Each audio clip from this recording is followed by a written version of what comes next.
कांग्रेस नेता राहुल गांधी ने हाल ही में अपनी भारत जोड़ो यात्रा खत्म की है। पूरी यात्रा के दौरान राहुल से जुड़ी दो चीजें काफी सुर्खियों में रही। पहली तो राहुल की सफेद टी शर्ट, दूसरी राहुल की बढ़ी हुई दाढ़ी।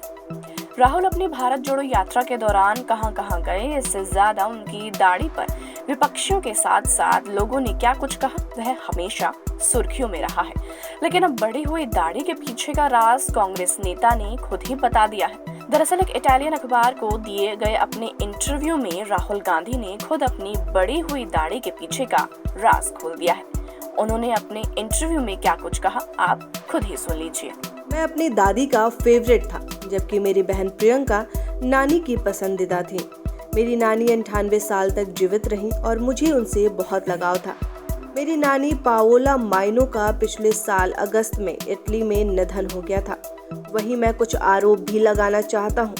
देश में फांसीवाद की एंट्री हो चुकी है, क्योंकि लोकतांत्रिक ढांचे ढह रहे हैं और संसद ठीक से काम नहीं कर रही। अगर विपक्ष फांसीवाद के खिलाफ मजबूत विकल्प दे तो प्रधानमंत्री नरेंद्र मोदी को चुनाव में हराया जा सकता है। अगर विपक्ष एकजुट हो जाए तो नरेंद्र मोदी को चुनाव में 100% हराया जा सकता है। हम एक परिवार हैं, हमारे पास एक विचार है, वह विचार जिससे भारत की स्थापना हुई है। हमारा एक मिशन है, ये हम सभी से ज्यादा मायने रखता है। अगर जरूरत पड़ी तो मैं इसके लिए अपनी जान तक दे सकता हूँ, जैसे मेरी दादी और मेरे पिता ने अपने देश के लिए जान दे दी थी।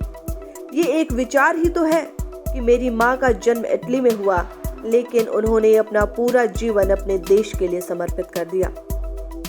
मैं अपने जीवन के अंत तक इस विचार की रक्षा करूंगा। वहीं अगर आप मेरी बढ़ी हुई दाढ़ी के बारे में पूछ रहे हैं, तो मैंने अपनी पूरी यात्रा के दौरान अपनी दाढ़ी नहीं कटवाने का फैसला लिया था। खैर, आपको बता दें कि राहुल की बढ़ी हुई दाढ़ी पर कमेंट करने में असम के मुख्यमंत्री भी पीछे नहीं रहे थे। मुख्यमंत्री हेमंत बिस्वा शर्मा ने कांग्रेस के पूर्व राष्ट्रीय अध्यक्ष राहुल गांधी की दाढ़ी की तुलना सद्दाम हुसैन से कर दी थी, जिसके बाद भाजपा और कांग्रेस में कोल्ड वॉर शुरू हो गया था। कांग्रेस के प्रांतीय अध्यक्ष और पूर्व कैबिनेट मंत्री नसीमुद्दीन सिद्दीकी ने इसका भाजपा को करारा जवाब भी दिया था। तो ऐसे ही वीडियोस को देखने के लिए आप जुड़े रहिए GBT लाइव के साथ। नमस्कार।